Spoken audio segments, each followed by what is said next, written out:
and welcome to the Comic Conspiracy, episode number 154 for the week of April 14th, 2014. Very tired Ryan Higgins after our long weekend sale. Yep. But here we are, it's Monday. Let's talk about some comic books. Who is here with me this week? Brock Sager. Bryce Larson. Toby. And Charlie. Hello, everyone. Hello, Ryan. Yes. There's a whole crap load of stuff to talk about this week, so let's get started. A personal favorite show. A personal favorite show. Hopefully a personal favorite show. A personal favorite comic of a couple of us here at the podcast is being turned into a show. Yet again, another DC property being turned into a TV show. That is DC Comics and Vertigo's Scalped by Jason Aaron. This is going to be on WGN America, which apparently is a TBS-style station based out of Chicago that is, I guess, kind of trying to become like TBS and actually become like it's a local channel that gets broadcast nationally. So get like national funding and syndication. So cool. Scalp's awesome. I mean, they're close enough to South Dakota. I guess. Filming. I have not read Scalped yet. You other guys haven't read it, huh? Toby, No. Bryce, no. Scalped is so good. Yeah. I believe it. Jason Aaron, I love. I'm bad about like only after they're popular. Oh wow, this guy's really good. Yeah. I'm the worst. Bands get popular, and then I'm like, yeah, these guys are really good. I'm not that guy that. Oh, I knew them back when. I actually came across some Booster Gold issues you need to read because they're Rick Remender. That's awesome. Really, Yeah. Oh, that's cool. So Scalped is about an undercover FBI agent named Dashel, right? Yeah, he goes by Dash, but I think Right. it's Dashel. Who is trying to, well, at least initially, take down a corrupt Indian.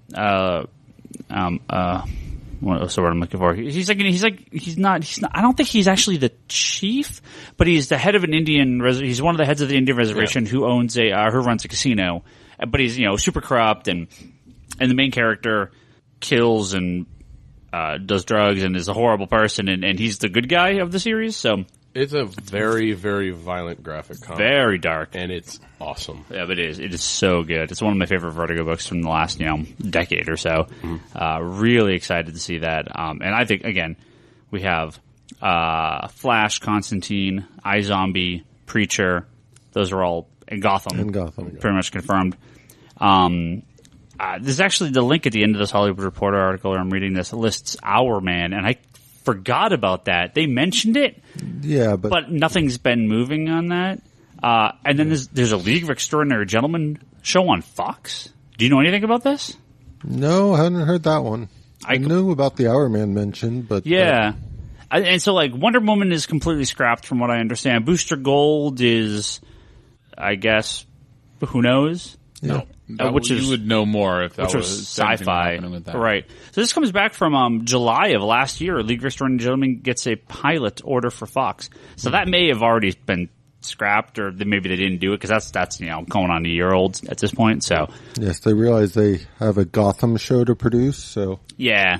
Well, a League show could be, kind of a counter to like Grimm and Once Upon a Time. I mean, a League show would be fantastic if it's done properly. if it's done on the right network. Yeah. Is Fox the right network? No. Probably not. No, I have a nice long rant about this, but there's certain shows that I just look at and go, okay, if you're going to be on that network, you have to be at least getting 10 million viewers a week. If you're going to be on this network, you can get away with 3 million viewers a week. All right. League should be a FX or an AMC show, I think. Totally. Yeah. Well, the FX. comic too FX, is the comic as well is pretty. It's pretty.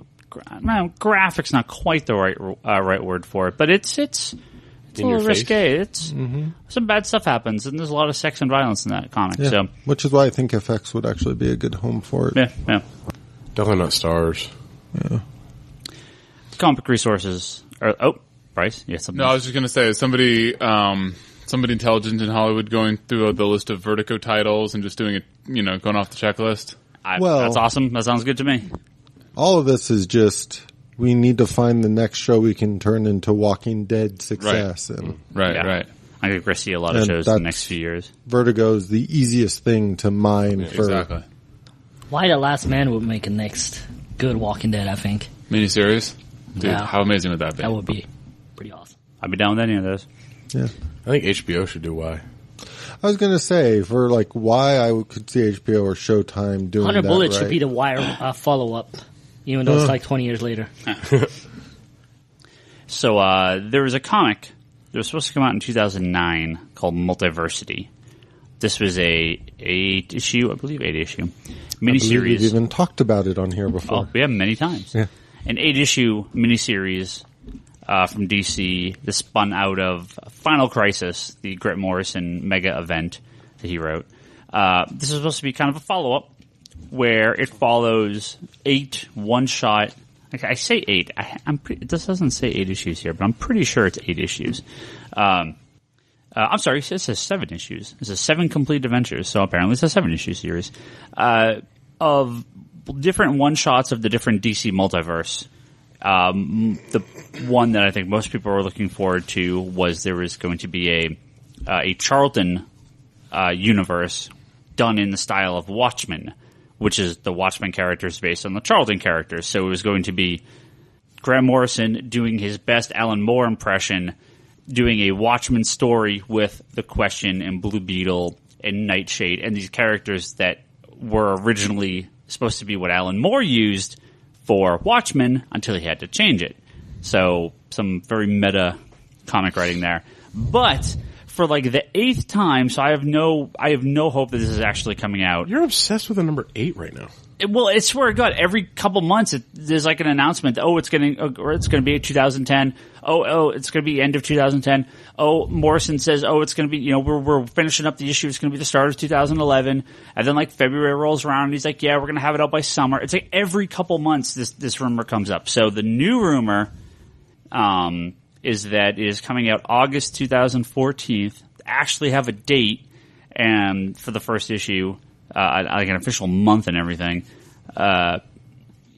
So who knows? I hope. So it should be in the solicitations for next month. August? No, it would be May, June. It would be in the June solicitation for August. Yeah. So we have 2 months left before we get the solicitation info for this.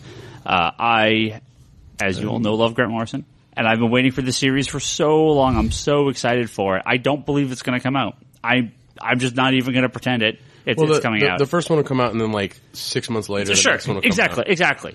It's not going to come out with anything of regarding a normal time frame. It doesn't have to. I mean, they're all one-shot stories. There's no real. Yeah. There's not really. This Grant Morrison would have been one of the 7 or 8 issues.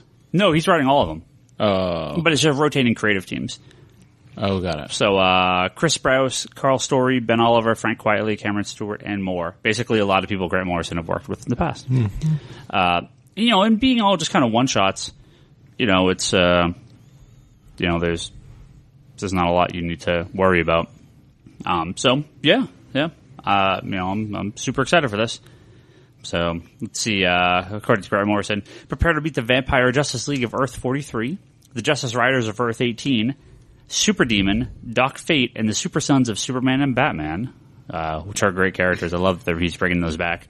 The rampaging realitors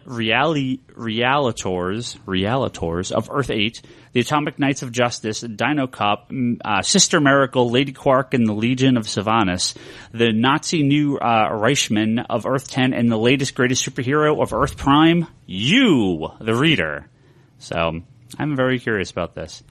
I actually don't hear anything in that list about the Charlton characters, which concerns me.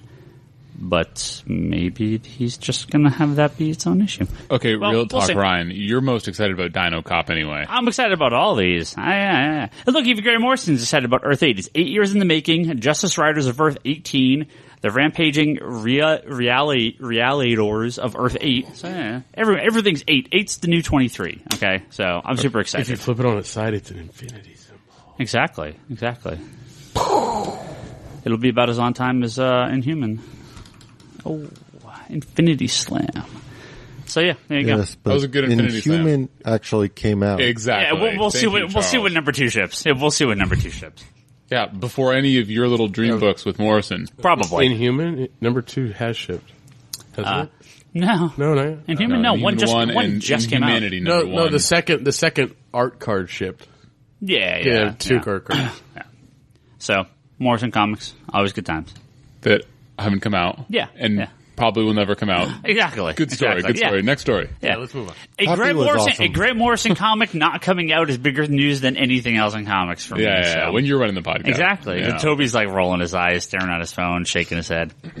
Oh, here's something. We got some big news. I actually got some big news about some upcoming DC comics. DC. Marvel's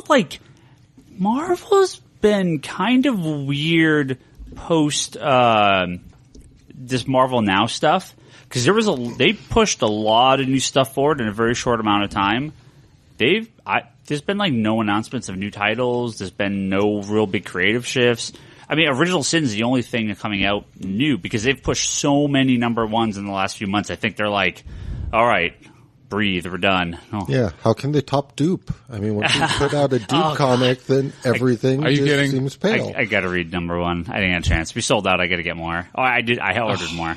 Come on, it's Dupe. Dupe is fantastic. I know, that's why I bought it, but I It's did not. It's got next in the title. You need to buy it. Yeah, exactly. And in fact, I don't even think it does. But I do love Dupe. Yeah, who doesn't? And- He's an X-Man, so you have to buy it. That's exactly why I bought it. And Domino is in Punisher. You're going to have to start buying Punisher now. Ooh. Yeah, that's true. Domino was in the last issue. Sure. I like Domino more than Dupe right now. That book I did not like that book. Yeah, the book was very off compared Jason- to what Jason- they've done with Jason Aaron should have read it. Yeah. Oh, dude, that would have been incredible. Oh yeah, Yeah. his Dupe issue from Wolverine Oh, and yeah, X-Men exactly. was That's possibly what I one of the wanted. best ones. Yeah, me Yeah. too. Yeah, that was so good. yeah. Well, a while ago, you may have remembered me saying a couple times probably, and Brock, I'm assuming as well. Marvel relaunching all their titles with new creative team shifts and doing it every few issues is cheap and short-sighted, and it makes it confusing to customers and is super annoying having to file in the back issue bins, and something I hope they stop doing. And DC, so far with the New 52, has been very, very good about, we got going on 3 years now and no relaunches in sight. So on that note, we have a new relaunch, Suicide Squad, by Sean Ryan and Jeremy Roberts. And Which looks horrible. Sean Ryan, well, hold on. Sean Ryan, to the best of my knowledge, has written very, very few comics in the past, so I'm curious how that's going to work out. What's the official title? Is it New Suicide Squad? I don't think so. I think it's just Suicide All Squad. new. No, I thought the poster said New. Well, it's probably new. I know. I'm just wondering if I'm gonna have to file it under N or S. It must just get under your guys' skin so bad. I mean, it's such a pain when Marvel does it. How do you feel?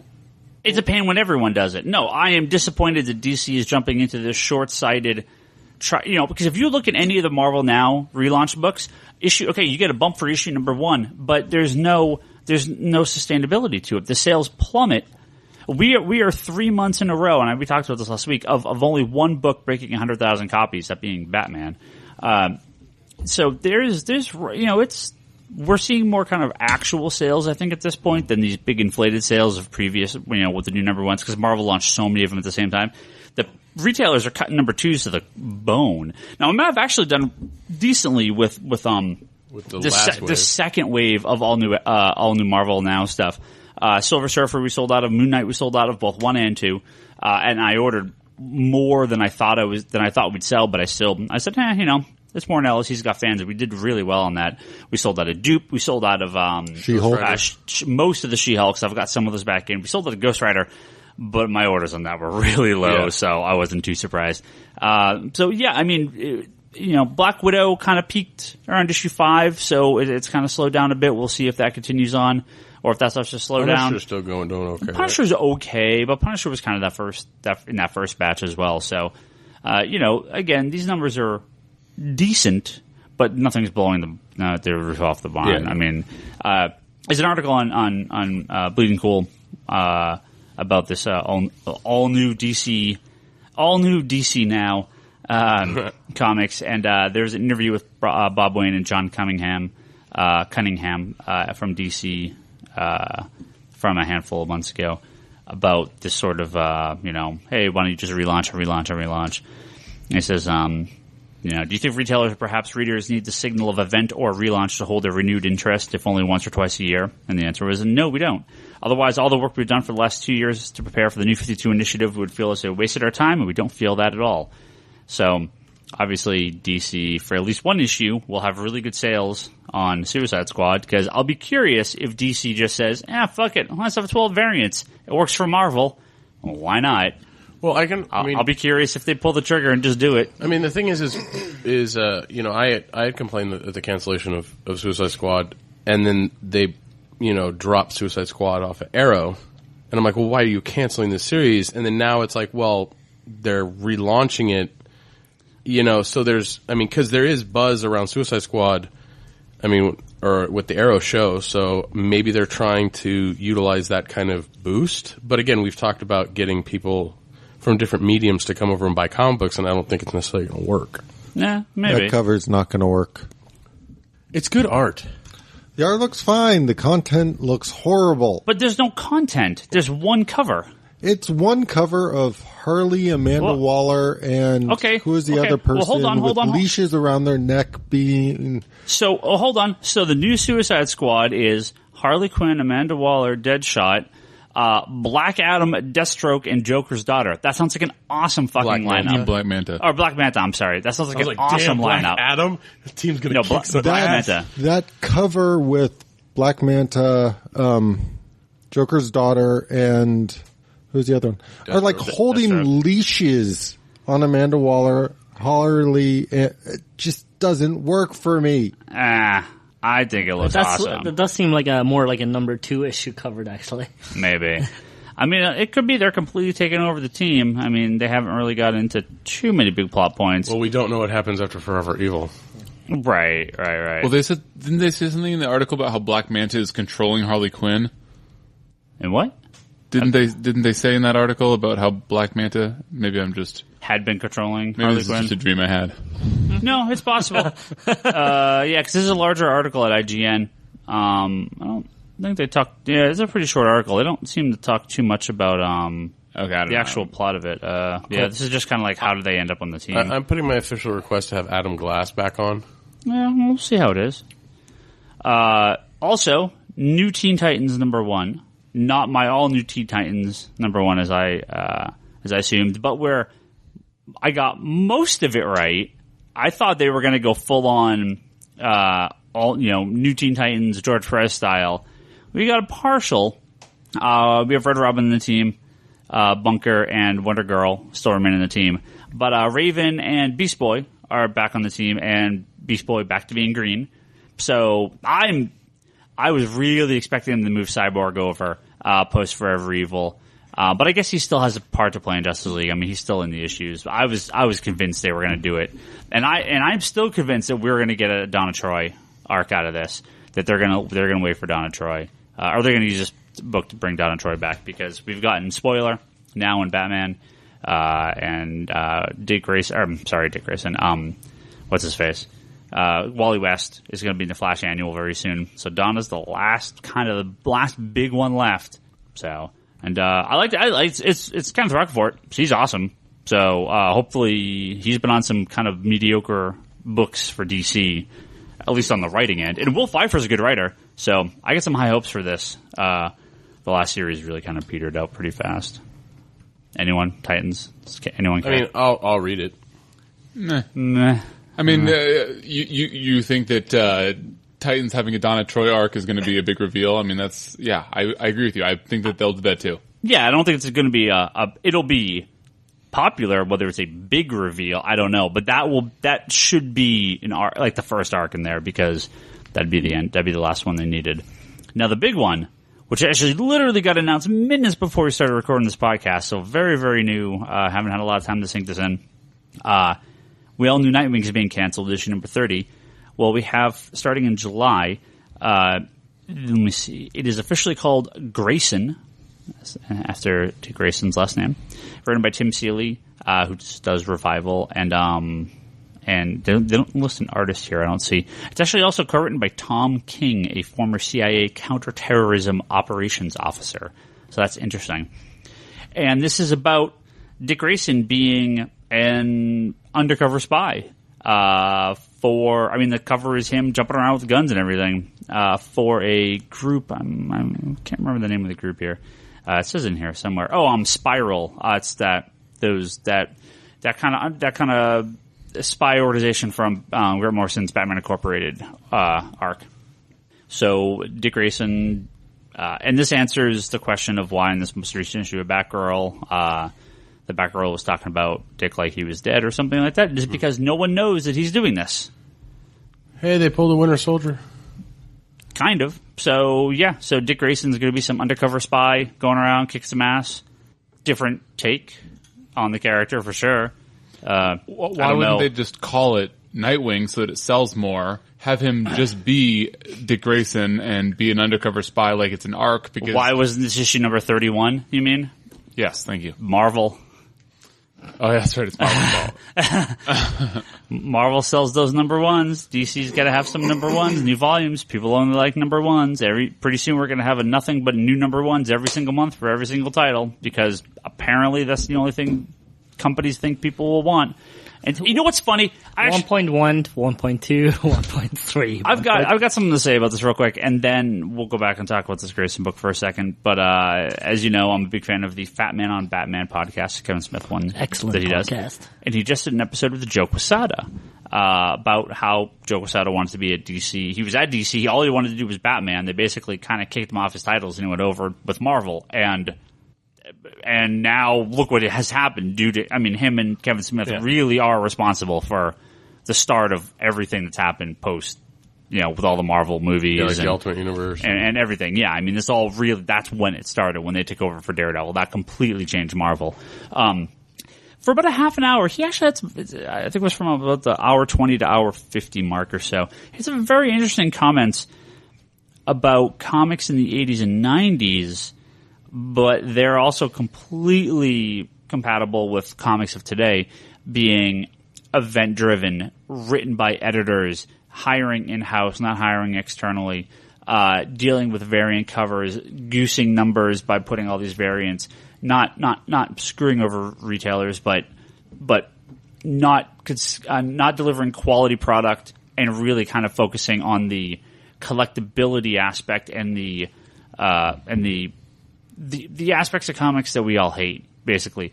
And he's talking about this, and I'm like, Joe, you're also talking about comics now. Yeah. Marvel and DC. And it's not just Marvel. It's Marvel and DC 100%. Like, they need to focus on quality stories over a length of time with creative teams that last for a long time. Forget these relaunches. Forget these number ones. Forget these reboots. Forget all this garbage. Stop with the variant covers. Like, quality products will sell. Look at Saga. Look at Walking Dead. There's a reason that Marvel and DC have, no books in, the top 10 trade paperbacks every month, because no one cares about these books in a long-term fashion. That's why, year after year, my best-selling Marvel and DC books tend to always be like Dark Knight, Watchmen, Fables, Sandman, or on the Marvel end, Hawkeye's a perfect example of they got something special out of Hawkeye, and that book is selling in a collected format to a very different audience, and it works.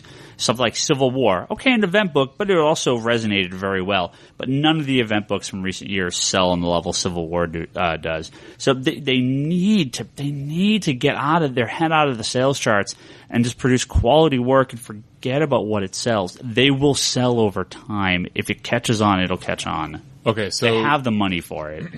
So speaking from a cog in the wheel of corporate America, I can tell you that, you can give this heartfelt sort of rant about get your head out of the sales charts, but these people report to their bosses who have to go give presentations to the board. That's all that matters, right? Right. These people need to make money, and the people at the top are, managing down. And But you would think, you go, okay, look, Watchmen and Sandman and Why the Last Man and Fables. Here are books by creators that are, that were able to, left alone, did their own thing for the most part. These still editors, and you still have to deal with this. We're not looking at single issue sales month to month. Let's take 20 years of sales. Let's project 20 years of sales from Watchmen. Let's project 20 years of sales from Dark Knight, 30 years of sales. Let's project 19, 20, 21, 22 volumes of Fables month after month for a decade or two. Now let's project that out.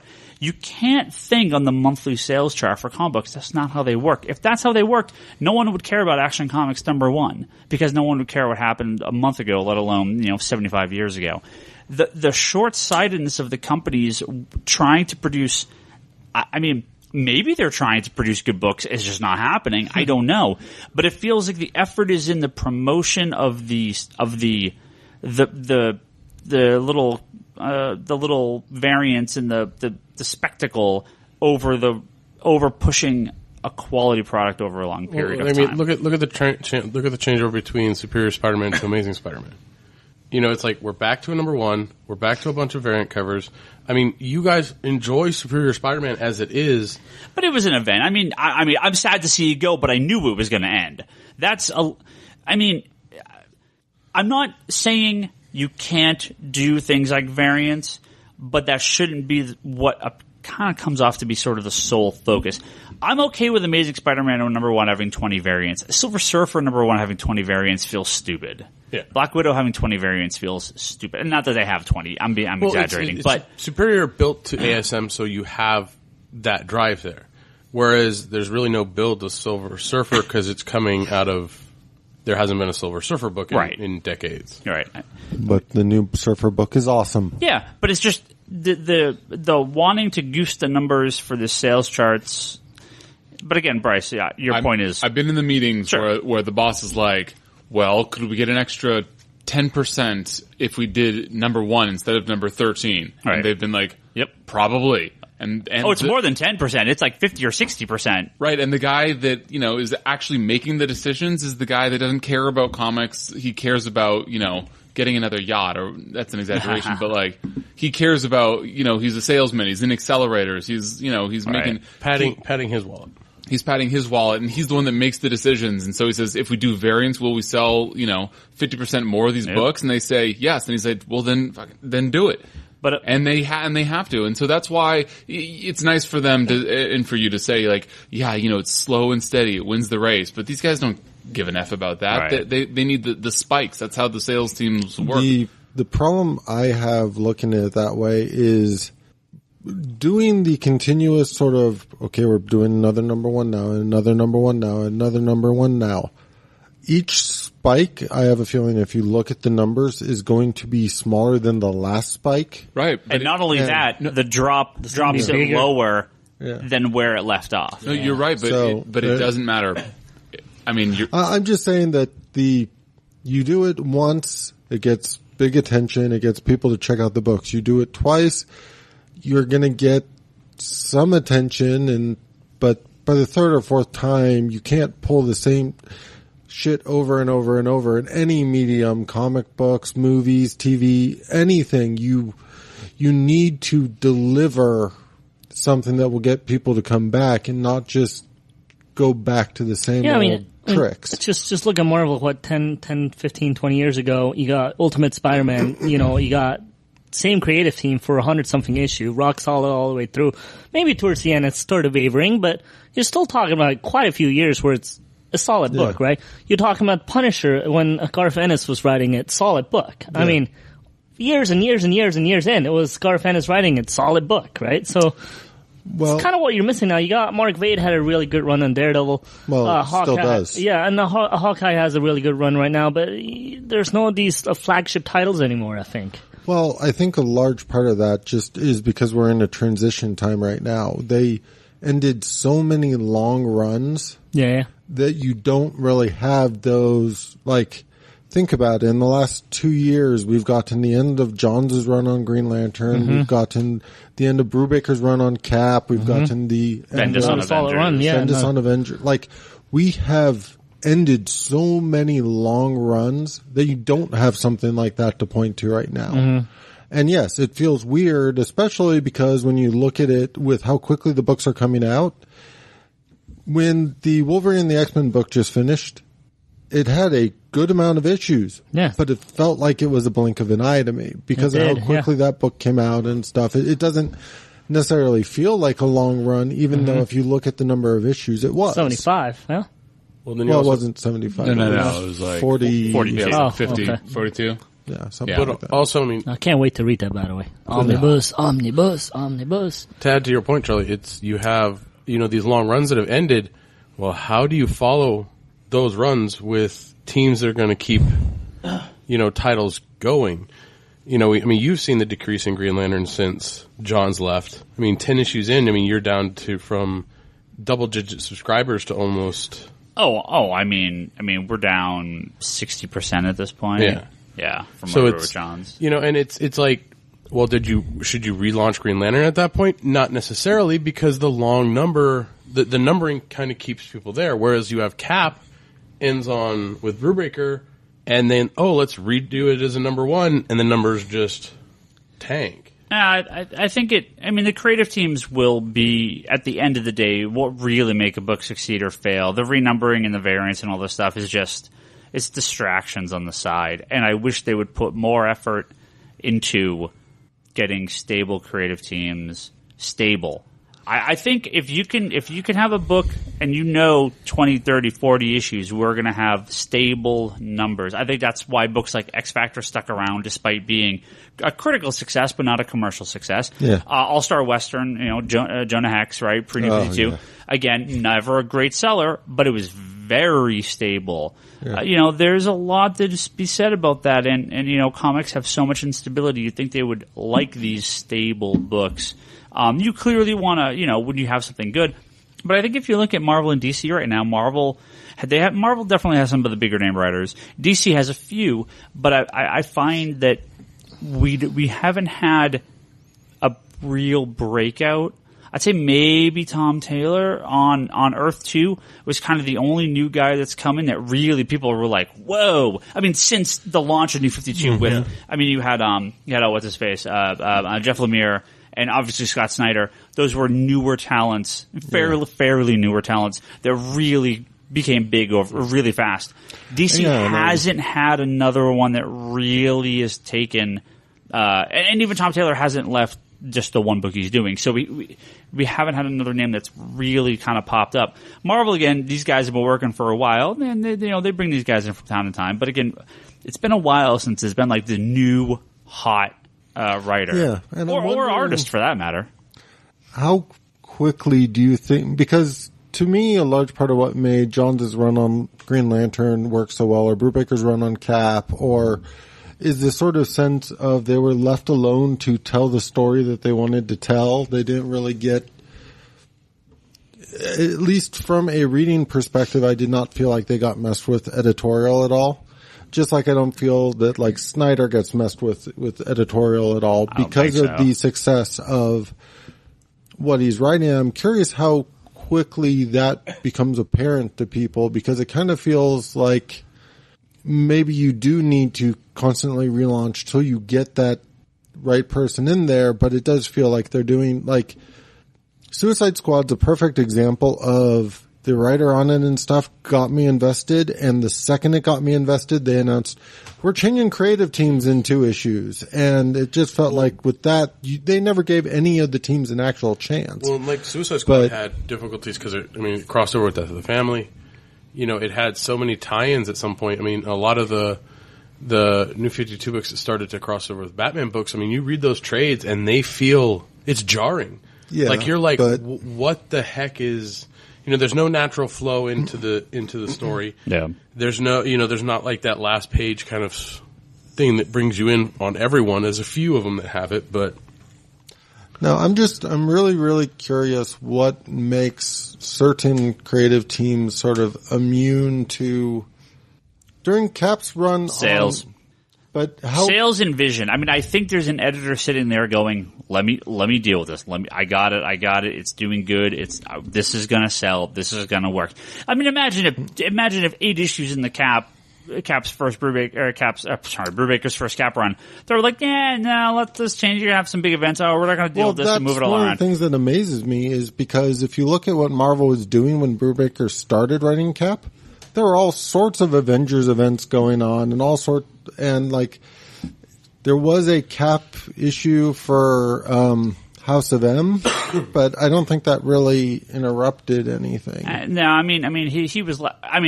He had the Death of Cap stuff that came out of Civil War, but that was already something he was kind of planning on. So this arc already sort of existed, and they just kind of made it tie in. So, well, we could talk about this type of crap all day.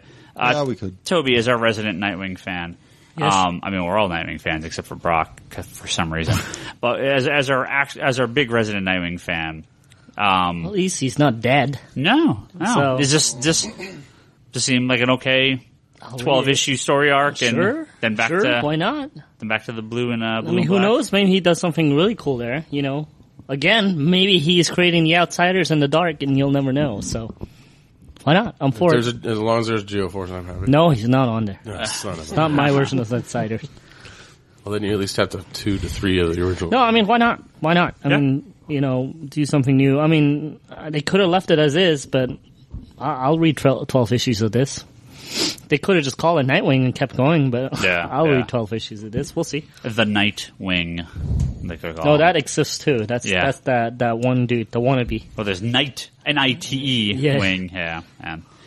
Well, we still got a bunch of stuff here to talk about. Let's see if we can get some questions here before we wrap up. But there's one other kind of big. Oh, actually, I should real briefly a little Cap update here. Captain America: Winter Soldier finished number 1 in the box offices last week with $41 million domestic. Lifetime domestic gross at $158,000,000, foreign $317 for a worldwide of $476 million. Where does that lead? Or what does that do compared to Captain America? The first Avenger. That actually blows first. That actually Of course, blows it has to. Yeah. It Cap has one to. away. On Box Office Mojo, they were doing a comparison with that in Thor 2 and Yeah. Iron Man 1. And they were saying that Iron Man 1 was barely beating out Cap 2, and Cap 2 was barely beating out Thor 2. Yeah, Cap 1 did 176 domestic and only 193 foreign, so this one's performing a lot better overseas. Yeah. So, Avengers bump, baby. Yep, you know it. So there was one, again, being a comic store, and I'm an owner, and all my employees, or most of my employees, we talk sometimes about the back side of the counter stuff, the other side of the counter. We talk about retailer stuff. Shop talk. Yeah, and one of the beyond big things that happened this last week was something very, very important to me, and very curious to see what this is going to deal with going in the future. And I got a lot of questions about this too on Twitter, so let's answer some of your guys' questions. But Comixology, which you will recognize if nothing else from the bump we do at the end of the episodes, asking you to go buy our digital comics at digital.comicsconspiracy.biz, which is all powered by Comixology, sold to Amazon last week. Yeah. That's pretty huge. Reading some interviews with the heads of Comixology, they said that they are going to be left basically alone. Nothing seems like it's going to change. They're interested in more connectivity with Amazon, but things are kind of just. They said for the most part they're going to be their own company, still just owned by Amazon. I have a real kind of love-hate relationship with Amazon. I can't deny they are very cheap with some stuff, although if you look at their discounts these days, some of their stuff isn't as discounted quite as highly as it used to be, especially books. And especially, there's a lot of trades out there, not the type of discounts you used to see on them. Amazon has really cut back their discounts on a lot of products because, hey, they're a business and they need to make money too. Well, it's probably because there's a bunch of trades that came out that nobody's fucking buying. Well, there's that as well, but there's they need to make money, and for years Amazon was running at a loss, and the move to lower discounts on various items. Obviously, you get those big pre-order discounts and the hardcovers and movies and DVD sets and stuff. But if you actually kind of look at some stuff, especially look on the comics or book side, the discounts on those aren't quite as good as they used to be. I've said many times, Amazon's not competition because you can't compete with Amazon. They're on a whole other. They're their own competition, right? No one competes against We're the Amazon. minors, they're the majors. Yeah, well, Amazon is its own thing. Like Amazon competes with no one because they are what they are.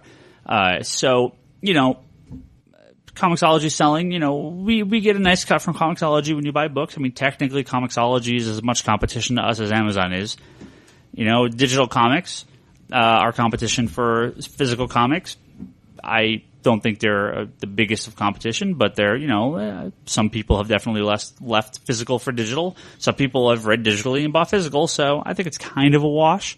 I think quality books are what's keeping most books under 100,000 copies sold, or lack of quality, that is, and not digital comics and not any other things. I think it's just the book sucks, so people aren't buying them right now, in a lot of cases. If Comixology ends up, I mean, I don't know. They could completely merge with Amazon, shut down the retailer portal, and that's it. But Bryce is shaking his head, and I don't think it's going to. I mean, why would they do that?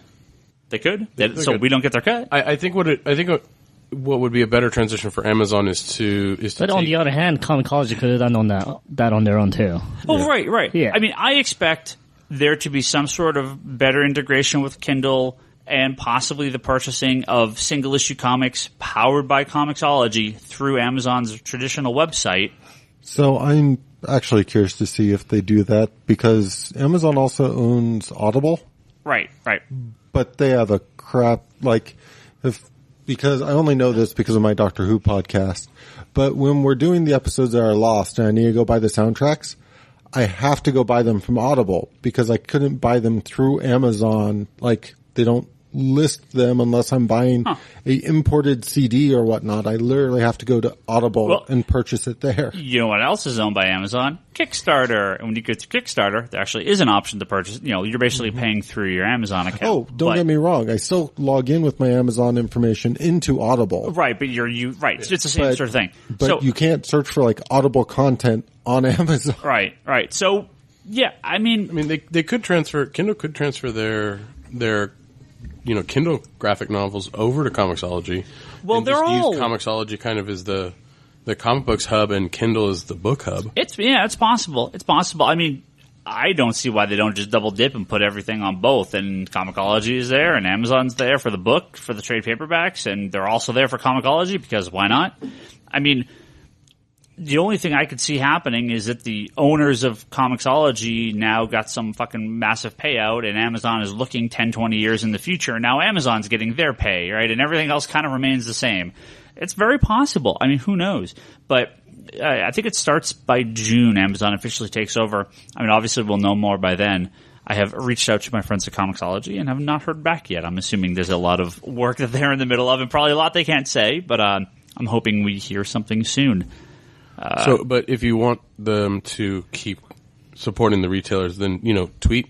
Yeah, let them know. I mean, in the meantime, keep using our store, digital.comicsconspiracy.biz. If you like digital comics, keep using it. Show them that people want to use it. Show them that people like using the website. It's helping a local comic store. Shops, yeah. And Amazon and Apple, and they're not getting the money. It's they don't need the money. Yeah. The little shops need the money. Yeah. So I always tell people, hey, if that's the way you want to read them, we'll do what we can. And maybe they make it better in the future. I really don't know. I mean, it's completely up in the air. I use Amazon myself. I use Prime. It's a great service. They offer great prices, good products, and great prices. So, what can you do? I'm not going to say don't use them. If you talk to Comixology on Twitter, if you're on their forums, if you listen to their podcast, tell them, hey, we hope this sticks around. Because we do. I do. I don't know if anyone else does, but I do. So, yeah, there you go. That's it. Anyone care? Does it mean anything to you? I mean, really, Charlie does digital comics only because he gets the combo packs. So those are already, it's through Comixology, but it's completely a separate thing. And I will take part in the occasional sale. The sales or sometimes. Yeah, I bought a couple of runs, but the fact is that you're renting it from them, you're buying a license from them. Right. That's why I never actually fully dipped into it. I don't want to say rent because... Well, you kind of do own until they go away. Is Audible's completely just download, right, at this point? Yeah. I wonder if Amazon will actually change that. it's possible that they could make them actual just downloads, and that Yeah, could so be one of their changes. That might be for the better. So I haven't really bought into the whole digital thing until it's actually mine. And I'm assuming Kindle is also download. Can you export off? Even with Comixology, you can download you can't download it to your computer, but you can download it to your smartphone, your tablet, etc. Your reader. That way Right. you can still read it offline, and there's no Right. like expiration date on that or anything. Well, So- if anything, Amazon buying Comixology means now Comixology is definitely not going out of business. that's where I'm kind of looking at Yeah. this. Is, And they have absolutely nothing to benefit from shitting on all of their, fans and people supporting them. I So would hope there's so. no way that it's, I mean, I don't read digital comics. I'd probably end up buying a couple of things that I want eventually. But yeah. I mean, I mainly just bump the store. Yeah, yeah. Tell people, hey, check out this book. Well, two companies that have been a little weird with Comixology, Dark Horse being one of them. They're not on Comixology at all. No. I'm wondering if they're kicking themselves in the ass right now because this is potentially a huge deal for Comixology. And there's been a lot of rumor about Marvel pushing people away from Comixology and towards the Marvel Unlimited app and towards their own in-house app. And I would be very concerned if Marvel pulls out of Comixology. At this point, I don't think they would, but it feels like Marvel's trying to push their own in-house app, and Marvel's tried this type of thing before, having their own distribution company, selling comics themselves, and it never turns out right. They can keep trying. Disney's never had great attempts at comics in the past themselves, so yeah. I mean, I know people that was have that the before they bought the comic company? Yeah. I mean, I know Just so we're Marvel. clear. Yeah, I mean, I know Marvel. I know some people that have the Marvel Disney's Unlimited huge in app. Europe, though. Yeah, but Monthly books, monthly comics. but it's not Disney doesn't actually publish it. I mean, it's all licensed out. I believe. Is it? To the best of my knowledge, Disney's always licensed their stuff Well, I mean, out. Disney's actually pushing their own movie thing. where Yes, you download. I was going to say yes. Disney made they're- some movies. Yes. no, downloading their own. They're using their movie app to view. they have their library. own streaming service. Right. Cuckoo doodles, whatever. Yeah. So Yeah, whatever. Cockadoodles. Cuckoo doodles, whatever. That's the name of it? I think everyone just was like, "What the fuck did Toby say?" Oh, that It's was garbage, awesome. is what I'm saying. Whatever. That's Move supposed to on. be a hashtag the Disney tomorrow. movie. What isn't it? If you register through their website. Yeah, when the minute you register, they say you own this, then now you can watch it through us. and Yeah. blah, blah, this. I mean, But- it's actually kind of a smart way the way they do it to hook you into start Sure. using their stuff. but the app's crap.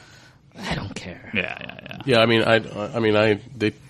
I signed up for it. Well, it feels like care. it feels kind of like Netflix. It's like, yeah, we're gonna have some stuff on Netflix, but if you want the real stuff, it's on our own app. But yeah, we got this kind of big thing that we throw stuff. I don't want Comixology to also become what Netflix seems to be kind of becoming, where it's like, yeah, you get some stuff, but everything else is, I gotta go over here for this, I gotta go Hulu for this, I gotta go on Fox's website for this, I gotta go on, Netflix is working really, really hard at getting all the original content out. that's They're working really hard. That's their big thing because Yeah. these big companies are only giving Netflix little bits. and eventually little bits. they're going to be gone. So Netflix is going to be their own channel, so to speak, sooner or later. You know what? Already. I've talked to people who are like, Ryan, you're crazy when you say that. Netflix is going to have everything. And I'm like, there's no way. It's the opposite. No, the Yeah, companies it is the want their own channels, Yes. and I think, we're seeing this with- Netflix is working really hard to get the independents, their own Marvel shows, as you Right. can see, Right, already right. gotten out. Right. Their House of Cards. House their- of Cards was incredible. Yeah, You guys exactly. seen They're season two? they're doing, you got Orange is the New Black. I mean, yeah. shows after shows after show, their original content. Before you know it, they're going to be their own channel. Yeah, but I don't think the streaming content from other people are necessarily going to go away. It's going to cycle through like we've seen with all the streaming services. They Yeah, kinda do but, we do a big push around this, then when the numbers drop, we stop paying the license fee for that. And I still apply that think money 10 years somewhere from else, now, and- it's going to be an HBO streaming channel. Yeah. It's going to AMC I totally- streaming channel. There's going to be Fox, ABC, whatever. Yeah. All their All own the thing. stuff. Yeah. Well, we already have HBO Go, right? Yeah. And my problem with this is that you're also having to buy everything piecemeal. So you have to buy this and buy this. It's not $10 a month for every single TV show and movie ever. No, Yeah. it's $5 here, $5 here. You have to have Comcast here. You have to have HBO here. This is here. Right, but hopefully the dream being in 5 or 10 years when you do a la carte. When you can do it a la carte via your Roku or your Apple TV or your whatever the F. The only thing holding him back is sports right now. So speaking of HBO, just in general, just like in general, sports. I'm sorry, live events in sports are the only thing they're kind of holding this whole TV thing back together still. No, I want to pay $100 a month for cable in every single channel. I don't want to pay $5 here, $5 here. Go on this website. Go there. Do that. I hate that. I want I want Netflix to have every show and every movie ever. You are dreaming. $100 but it's never gonna for happen. Everything.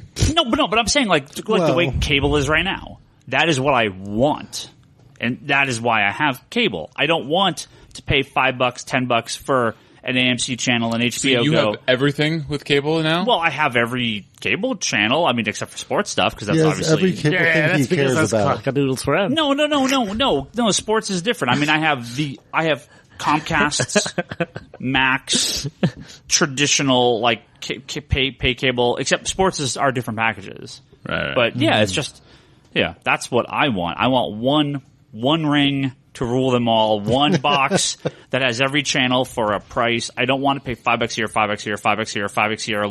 Log in this website. Go over here. No, I want one. And that's what I say. I would pay $50 if Netflix was every single TV show and movie ever from like 6 months ago and beyond and back. I stream a lot of stuff from my phone at this point. I mean, the Netflix stuff I watch on my TV, but I'm actually playing it on my phone. I just stream it all. So, I mean, if everything is going through my phone and my phone becomes the universal remote, so to speak, that controls it all, then why not? Let's talk about those comics. I don't want an Image app, a DC app, a Dark Horse app, an Aspen app, an IW app. No, I want the Comixology app that has everything. And that's what I'm afraid we're... Well, but I think that also, like, playing to, I don't want to spend $5 here, I don't want to spend $5 here, I don't want to spend $5 here. I think that is part of not, like, you are a person that's more, I want the full package, give me the whole deal, done. But there might be people out there that, like, I don't want this, I don't want this, I don't want this. So it's cheaper for me to go and, just pay for the HBO. I got 10 channels I want, and I'm willing to pay for those 10 channels. Beyond that, fuck them all. Yeah, so I don't care about this DC swill. Give me the Marvel app. So I think it's they're trying to get to this. Well, they should be trying to get to this happy medium where, again, they're giving you one place to get everything. If there's an option, I want the option. Yeah. I want a nice discounted TV option. is years away from figuring this out. You can bet that comics is years beyond that. But comics is everything but Dark Horse at this point is Comixology. And I would hate to have Marvel pull out and suddenly we're on this path now where it's like, now I'm going to load up 12 apps. Well, because even Image does try to push their... Well, it's an option. Image has their DRM free stuff, but they're also all on Comixology. I can ignore that completely. That's fine. Well, there are some things that are Image that aren't on Jupiter's Legacy is now on Comixology. I'm going to say, if it's DMR free on Image, that's where I'm buying my stuff at. Yeah, they have it. Yeah. So there's no money to make in leaving Comixology. You don't make more money. They're going to go where they make more money. And so they're not going to make more money by pulling out of Comixology now. Well, for me... And the more entrenched Comixology gets... Well, for me, if you're Marvel, you leave everything on Comixology and you double dip with your own app. But aren't they? Don't they? They do, but I think they're going to make the Marvel Unlimited app also all current stuff as well. Because right now, Marvel Unlimited is a yearly or a monthly sub for, I think they're up to like 30,000 comics now, or 20,000 comics or something. But it's from 6 months ago and back. It would not surprise me in the least bit if they also offered current stuff on there for a payment. Yeah, that I can see. Per Marvel unit. Unlimited, you get 2X versus Comixology. You get some Marvel stuff, but it's only 1X. Well, I mean, look at, like, I brought up Jupiter's Legacy. Millar was like, no, it's only going to be available on Image's site for day and date digital. I think issue 4 on Comixology the day it came out. Because it's like people aren't going to go just to Image. But some people will. But some people will. But more, and that's why I say you buy it on Comixology. Right, but I'm saying, that's why you just leave it there because you have it in 2 places, you have it in 3 places. As long as you're not getting rid of it, you can have it on these other channels, but also have it on the main one. That's what I want. You can have all your other stuff, but also have it available on the big bulk buy-in cable/Comixology. Don't take stuff off there. Well, we got a ton of emails and questions and stuff this week, but you know what? We actually answered a lot of these just based on the stuff we were talking about let's today. do some that we haven't answered, like maybe a couple, and then we'll go. So a lot of these guys, thank you for writing all your questions. But I got one here from Tyler. He asks if we are the Rain Men of comics. He says, "Hi guys, I'm still considering myself a new reader, and I found it easy to read books in trade paperback or hardcover form, especially the Image or Vertigo stuff. My question is, how do you guys pick up a bunch of books every single week, read them, and then wait a month for more for the next issue? How can you juggle all the DC and Marvel superhero storylines in your head month to month while mixing in indie stuff? Do you go back and read previous issues before the newest one? Are you guys just comic savants and can remember everything?" Well, let me just interact here. Obviously, I'm not, since I'm barely caught up at all. I'm like 6-7 months behind. Yeah, I already forget this guy's name. It just Tyler seems or Taylor? It just seems impossible to try to read every single book and keep it straight. Due to this, I've been reading 3 or 4 series at a time, all Image and Vertigo right now, in their entirety before I move on to a new one. Thanks, guys. Love the podcast. See, I do that what he does. I'm 6 months behind and has read 6 months together. But the savant here is Charlie here, who reads every single damn thing that's on the planet every week. So it's Charlie. Please answer. I'm pretty close. I don't read as much as Charlie. So I do tend to keep things straight, especially like, yes, there are certain things when it's been uber delayed or something that sometimes I'll be like, I'm going to go back and read the issue before just to sort of have that fresh, this is the important things that happened. But most of it is just, as long as it's part of your routine, you'll adjust. Yeah. It's not to mention, yes, my brain's been trained to do a lot of this over 20-something years. Well, what he does where he reads a couple series at a time, trade paperback. I tell new readers that all the time. It's like, don't overexert yourself and read a whole bunch of stuff at once. Kind of focus your energies on a couple things at a time, and Image and Vertigo have those, nice, set volume things that they can read through. But when you're getting to getting to singles, Marvel's great because they do the recap page. Oh, the recap page. How do you not do the recap page, JC? Come on. You don't have to be a savant to read Marvel comics. Case in point. So that's a lot of backhanded compliment there. Yeah, you like that? It wasn't even a compliment. But again, it's, you just like Charlie said, you train your brain to somewhat remember, and if it's been delayed or you're just like, it wasn't even that memorable, you go back and look at it. Or if you're me, you remember nothing. And every time you read a new comic, you're like, what is this crazy world I'm reading? I remember it. Yeah. The big stories I kind of remember, and especially stuff. I know if I like a book because I'll remember the previous issue. Yeah. 90% of what I read, I'm like, what the hell happened last issue with this? I remember some characters did a thing, and okay, yeah, this book's with these characters. Sure. I remember this, but what happened? Yeah. That's why I love. I actually tweeted a Valiant over the weekend because I was reading some X-Men War. They have their little recaps, and they have a great recap page. Marvel has a great recap page. Normally, most of the books have really good recaps. DC, get a goddamn DC, please, for the love of God, DC. If anyone here works for DC Comics, make recap pages, please. They are so helpful. Marvel and Valiant and Image gets kind of hit or miss. Yeah, it depends on if the creative team wants to do it. Yeah, and IDW as well. I think it's kind of hit or miss on them too. But really, guys, look at Valiant, look at Marvel. Do those recap pages, please. Take out an ad page. You're not making any money on them anyway. Put a recap page in. They're not. Put a recap page in. I will have some idea what's going on in this Vixen book I'm reading from 9 months ago. I have no idea what's going on from issue to issue. I have no slightest idea. It is crazy, all the house ads. It's lose one house ad. Yeah. They're all buying your shit anyway. I know what house ad they can lose. That one for that stupid review show with that guy and a girl. Oh, they're a DC All Access channel. Access channel? That thing is not so good. Oh, I know. They can lose that ad with Ambush Bug?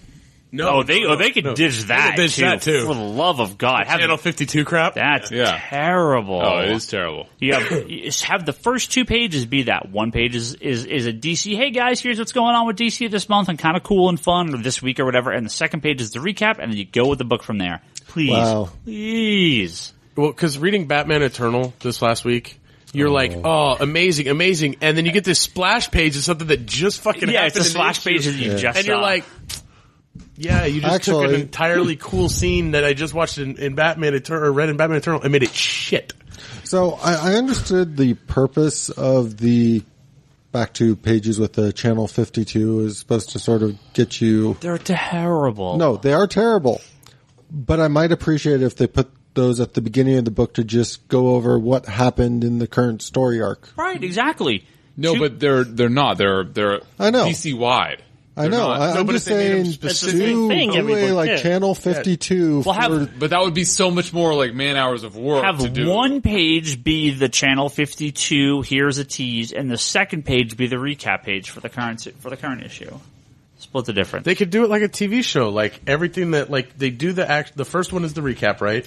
And then the second one previously is on Agents of S.H.I.E.L.D. previously That's what on- they've been doing in Avengers, and it's been great. But they There's do- like they- LaRocca art, and there's I don't even know who else is drawing Avengers, but Okay, so I just watched the Mad Men season 7 premiere, 8, 7. What are we on 7? Whatever. Premiere last night, and not that the recap helped because what the fuck's been going on in this show? I don't remember anything from episode to episode, but yeah, nothing happens. It's ever character development. It's I guess. incredible character development and no story. and no story at all. You know what? I had to say, Mad Men has the most pointless next on I've ever seen of a show ever. That's why you don't watch. Do you ever previews. watch those? No, because I don't watch previews. It says like next week on Mad Men, I gotta get a car. Oh, what did you read that paper? I can't believe this just happened. It's like they're just fucking nothing words. Like these sentences that are completely disconnected from each awesome. other and nothing. I like that. They don't tell you anything. It's like you don't You got see me, something. Ryan. I'm hooked. You gotta watch these things. They're I just gotta get a car. They're complete nonsense. It's the goofiest thing. I laugh every time because I'm like, this tells me nothing. No, but But they won't Mad even get a car the next episode. And Ryan goes, fuck! They need to get a car. getting back to the Or recap, whatever. It's all gibberish that they say. getting back It's to the all recap pointless. thing, they could literally do like Ambush Bug or whoever doing this is the recap from the last issue, and then like they do in sports channels, like this is what's coming up, and there's just like this little kind of news thing on the side where Sure. they just put this little like blurb of like Sure. something about a different book. Anything would be better than what they have. Yeah, literally 2 less pages in the book would be better than what they have. Seriously. It's awful. Seriously. And they should be able to sell this to management because it'd be cheaper to 2 print. less pages. Yeah. Their profits would go up. Yeah. I am not kidding. I would sell more comics if I would sell more DC comics if they had recap pages. I can't tell you how often customers tell me they wish they had recap pages. And what happened last issue? Oh, I don't remember. Oh, I guess I'm just not going to buy the book. If you don't remember what happened last issue, it's probably a good telling sign that the book isn't very good.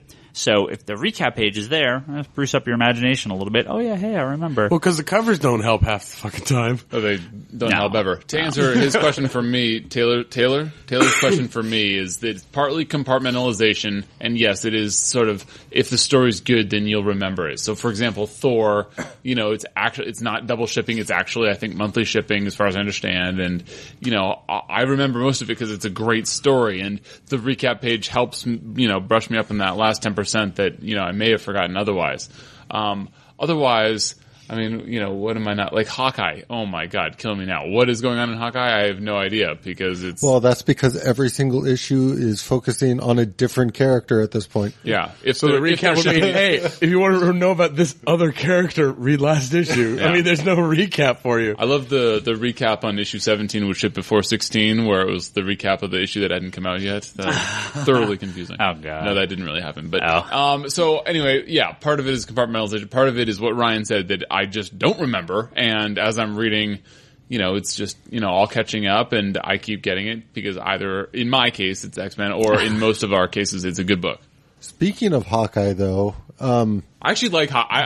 I was taking some shit out of Hawkeye, but like I actually like Hawkeye. But they, like 2 or 3 issues ago now, it had this huge cliffhanger massively awesome Where cliffhanger. he basically dies. Yes, Yeah. where he and his brother get like shot in the head at the end of the issue. And it's been like months. And then the next issue is like, we're going to do an issue focusing on the dogs. Yes. There's a dog Then the next issue. one? There's a Kate issue. There's like a flashback issue. There's another Kate issue. I'm going to be like 70 years old by the time I figure out what happened to Clint. That totally happened in Suicide Squad. It was like But a Kate is- cliffhanger, and then we're gonna go do Yeah. this other story real quick. But Kate is Hawkeye, so the title still matters. Right. So that's why I get away with it. And I'm like, damn you, Hawkeye. Yeah, it's killing me. All right, time to wrap up here. Thanks for the questions, guys. Thank you, everyone, for coming and listening to this awesome podcast. Thank you. Listen to this podcast. Coming and listening to this podcast. Thank you all to all of you guys for being. So on I guess the I'll do podcast. Cap next week. Oh, your Cap. Yeah. Yes. No. Because Cap. I watched it over the weekend. Cap. Oh, you just did? for this. So yeah. Hey, Cap. Of course. Yes. But do I get to do my cap too? I wasn't Yeah. here either. Oh, Double Cap. yes. Double cap. Yes. After you, my sir. Speaking. So, After you, my sir. so Don't mind if I do. We're gonna have some spoiler talk here for Cap. So if you Spoiler alert. And if Spoiler Charlie wants to alert. do Shield talk too. We do as Shield is Cap appropriate talk. for when you're about Yes. to spoil something. I don't want to go too much into it because A, I talked too long anyway, and B, you guys already covered it last week, but I really enjoyed Cap. It was very solid. My problem is with all the Marvel movies is that the lowest Marvel movie, which to me was either Cap 1 or Iron Man 2, it's like a B+. So it's hard for me to say. So unfortunately on the ranking of 9, Cap 2 is probably, it's probably lower than, in fact it was almost definitely lower than what you guys gave it. Because I love all of them so much that it's hard for me to You're telling us you have a lot of ties. Movies that tie. Don't listen to Brock. Just continue. Yes, anyway. So yes, there's a lot of ties in my rating system. And so It happens with his X-Men list. look, so I really liked I really, really liked it. I loved the movie. I loved what they did with the shield. You mentioned that last week. I thought that they didn't do that enough in the first movie, but like that Batroc scene, the Batroc even leading up to the scene where he's bouncing the shield around, like it was like, yeah, exactly. That's exactly what you're supposed to do in the first movie. You didn't. Why didn't you do that? The Winter Soldier was such a badass. Arnim Zola was so awesome. I agree that it was such an awesome story-driven. Instead, it wasn't even like a superhero movie. You were telling Justin Haywald Adam Fitch on the Geekbox podcast about how it's not a superhero movie. It's one spy of them thriller. happens to have one of them happens to have superpowers, but like, it is a spy thriller. As you Redford should. does a great job. Nick Fury's car chasing was bonkers. incredible. So good. I loved it. If you haven't seen it, go see it. If you've already seen it, go see it again. Okay. I was a tiny bit disappointed. That's because everybody talked it up so much. I was like, blow me the fuck away. But no, I really, really enjoyed it myself too. I felt it was very Steranko-ish. So I had a little with that Nick Fury, Steranko, feel to it. I like the characters that added to it. Falcon fit right in. Black Widow fit right into that world. The whole spy thriller thing is exactly what they should have done. As you guys all know, I wasn't the biggest fan of Cap 1 and Thor 1 because I felt they played it safe. And for good reasons, because they had so much writing on it, it has sequels to build up on it. I feel like both in Thor 2 and Cap 2, the gloves are fucking off. They're like, now we're gonna blow you the fuck away. So, I really enjoyed that.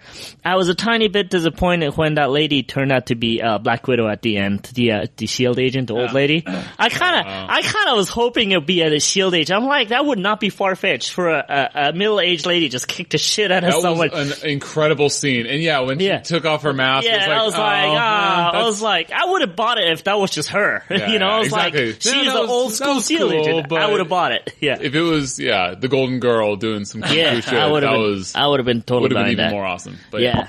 I love the end. The whole Nick Fury thing is awesome and just phenomenal. I really like it. It's in my top 3 of Marvel movies. Avengers not there. I'm sorry. So it's Iron Man, Thor 2, and Cap 2. Now, I'm curious, Bryce, why did you not mention your mutants? Oh, dude. At the end, the after credit scene, that was incredible. Yeah, it was funny because I turned to my actually, I went to watch it with Lane because everybody already seen it. Lane was like, oh, I'll watch it again. I'm like, finally, fuck, someone is watching it with me. And I turned to him, I was like, did they just introduce the mutants to the Marvel Cinematic Universe? And he goes, yup. I was like, but they're not calling them mutants. He goes, yup. Yeah, it was awesome. Brock said on last week's podcast that you were trying to like pick your brain like real quick, like, oh, what twins are they talking about? To me, it was like, there's only one set of twins that could possibly be. No brainer. I did think that it might be the Fenris twins because they are more Avengers associated than maybe. I didn't think that they were allowed to do Quicksilver and Scarlet Witch. So, that's what I said. It's like you go through the Cap and then you go through the Avengers and you know, knowing the legalese with you can't use these characters because it's licensed over here. Right. It's like, no, that doesn't make any sense. No, they announced long ago that they're both properties have the rights to this one. They've shown footage of Quicksilver and Scarlet Witch in Avengers 2 already. So. Yeah. So anyway, I'm really glad on a couple of things. I'm glad that Cable was an Avenger. Not really. I wish. No, seriously though, that was so awesome. Even though they totally messed with it with the hulking out Quicksilver, I needed him to be more svelte. And yeah, you said last week, Jean Grey, Scarlet Witch was, acting more like, I actually haven't seen the ring. I've never seen the ring, but it's always like that dark-haired girl in like the white, pajama thing. It's like, yeah, she was doing like some Jean Grey shit, and it was like red-colored aura, and it was like, okay, so she's the Scarlet Witch. But anyway, just the fact that they were on there was so cool, and having Zemo on there was just so cool. Mm-hmm. I don't know where they're gonna fit him in. Maybe Cap 3, because I don't think he's gonna be in Avengers 2. Strucker, I'm sorry. I was going to get the fuck out of here. Did I miss something completely? No, I'm sorry. I was like, oh shit. Yeah. Now, Baron Zemo totally should be in that would have been fucking bonkers. Yeah, they need Zemo in the third. Yeah. The after credits scene was sort of a letdown, but I kind of liked it. Yeah, no, it's it was good, but him piecing things back together. I think they should have swapped them. That's true. They should have put the twins. No, I agree. At the very end. But it's just such nitpicky. I really, really liked it. For me, it was lower down on my list because, I love all the originals more than the follow-ups, even though the follow-ups may be better. But, oh man, it was really, really good. Now, talking about that, personally, and they probably couldn't have pulled it off just because while they called it Winter Soldier, the whole Hydra thing came out of it was a secret that, it's a surprise. Personally, I would have liked it if they could have pulled a double secret, didn't call it Captain America Winter Soldier, called it something else. Have Winter Soldier show up in this movie unannounced and call the next one to Winter Soldier because they barely touched upon him. Oh, it would have been badass if they would have gone into whole Winter Soldier next. That would have been incredible. But that would have been really hard for marketing. They could have actually taken the title from that Wolverine story arc with S.H.I.E.L.D., which Enemy of the State. Yes, that would have been cool. But then the Hydra thing would have been suspected a little bit there. Wait, so does Hydra take over? Is this whole Hydra within S.H.I.E.L.D. reveal in the Brubaker run? Because no, but it's right out of the Secret Warriors. That's what I was going to say. So I haven't read the Brubaker run. I know did you see the end credits? They have a thanked Brubaker, Epting, the Secret World Del Auto, the writer for that was a Bendis. They thanked Bendis. It was all they thanked all these writers. It was kind of cool. Yeah, it was cool. So because I didn't know about the Brubaker, but I do remember from Secret Warriors where it was awesome in Secret Warriors because it was like, oh my god, this what are those Russian dolls called? Well, Russian dolls. Oh, the nesting dolls? There's an actual name. Nesting dolls, thank you. Where it's Hydra's within S.H.I.E.L.D., but then the reveal towards the end of the series. And that one also, Angelina Jolie was Mary Hill. The way he drew it was totally Angelina Jolie as Mary Hill. Yeah, we wish. No, it was. Have you looked at the book? We wish in the movies. Yeah, that too. Colby Smulders. I'm fine with. Yeah, they used her pretty good in this one movie. Now, since Bryce is on and we can get his actual reaction, I watched your reaction to X-Men Days of Future Past. Oh, dude. And it was priceless. You were like a small child with your hands on your cheeks going, oh. It was awesome. Were you just in Geek Heaven? So I don't normally watch trailers. That was the first trailer I saw of that because I didn't want to close my eyes and plug my ears because I would be even more childish than what I probably did. But, dude, I cannot wait. That was insane. How many crazy, they have Blink and Bishop, and more, what? Who? How? I I can't wait. Put your hands to your face and open your mouth. Yeah. Because that's what you were doing. Well, it's poor radio, but I cannot wait for that movie too. And I know that they're gonna mess up half the stuff in that about the X universe. But I still can't wait, man. That's gonna be so good. This is a great summer for comic book movies. Now, I made the mistake of watching S.H.I.E.L.D. before I watched Cap, so it kind of threw some things off for me, or spoiled some things. Yeah, it spoiled a couple of things for me. So, like, I was watching S.H.I.E.L.D. and I was like, oh, I guess Nick Fury is gonna die. Of course, there's something else happens there, but I was like, interesting. You watched it in the wrong order. Yeah. Yeah, but that being said, I think this... So when Thor 2 came out, they tried to do sort of we're going to tie this into afterwards S.H.I.E.L.D. and that didn't work so well. Like it was okay. I liked the second Thor follow up they did recently when they had Sif on there much better. Yeah. But the whole Hydra thing, the whole Hydra thing was spoiled too. It's not just Nick Fury dying, it was Hydra. I was like, okay, I guess I see what's coming up in this movie. Yeah. But in general, the fact that they have fed Captain America into S.H.I.E.L.D. and S.H.I.E.L.D. back into Captain America in this way is it's cool. Really, really, really bunkers how well they tied that all together. It was cool. It was very, very cool. It's like seeing Captain America's doing this giant shit with giant explosions, and then he got Coulson doing over here, go, what the fuck? So it was kind of well done. There's been a lot of confirmation and stuff recently of various people from the cinematic universe going to be appearing towards the end of the season on S.H.I.E.L.D. So are they going to? I'm very excited about that. So are they going to bring Coulson back for anything before Avengers 2? Doesn't sound like it, but it sounds like Samuel L. Jackson was recently talking about how it sounds like he's going to probably be on the season finale, I'm guessing. And then Colby Smulders also confirmed she was going to be on an episode soon. Smulders. Well, I don't care. That chick from How I Met Your Mother. She's great. Yeah. She's good. Yeah, I'm slowly catching up on S.H.I.E.L.D. still, so. Yeah. Well, by the finale, we'll have a big talk. Okay, so I'll watch it. Twist me arm. Yeah. I'm still on episode 2. So, I mean, you heard me say this. I kind of just said, well, whatever. I'll just start watching it. Yeah. And now that I have no expectations, I actually kind of like it. So I think that's what, after you said that on the last podcast, I think that was when I was like, maybe I can do that too. Just drop all expectations. I'm still not defending the show at all, but it had like 2 or 3 good episodes. I'll give it that. I mean, I'm halfway through the Gravitron episode. I was loving the fact that they brought Gravitron. I mean, they just need more comic book people in the show. That's what I think. But and kill half the cast. Yeah, that's my point of view. Oh, Sky. All right, guys. Thank you for listening to this episode. Thank you everyone for coming. We'll have more next week. Geekbox.net or comicsconspiracy.biz is where you can find this episode and all our previous episodes. And go on forums.geekbox.net and go talk to all our guys on there. You can find us on the Facebook group too. Just search for Geekbox. We're all up on there. Digital.comicsconspiracy.biz. Go buy some digital comics from us. If you want to send us an email, send us one at thecomicconspiracy@geekbox.net. You can also use the contact form on the main page of geekbox.net. We're all on Twitter. Ryan Higgins Ryan, Brock Sager, Bryce is Larson Bryce, Toby is Toby XI, Charlie is Insanity and Chaos. A bunch of us got other stuff going on. Brock's got his blog and his video review, or his video pull list, over at conspiratorBrock.com. Omar, probably be back next week, is at, comicsanddecine.com.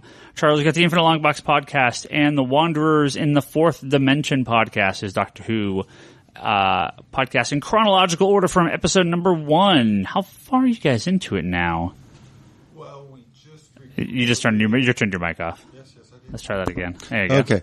So we've already finished the first season. I want to say we're not quite halfway into the second season in terms of what we recorded. So 20 more seasons to go. Yeah. No. Wait, first season? Haven't you only been doing it for like 2 months? But they're short. There's only 6 or 8 episodes. Like they're serials, but because they're multiple parts. In the older Doctor Who stuff, it was a half-hour show. But each story arc was like 4 episodes, 6 episodes, 7 episodes, 3 episodes. They built together into one giant story. Yeah. Cool. So, yes, it's... How far are you?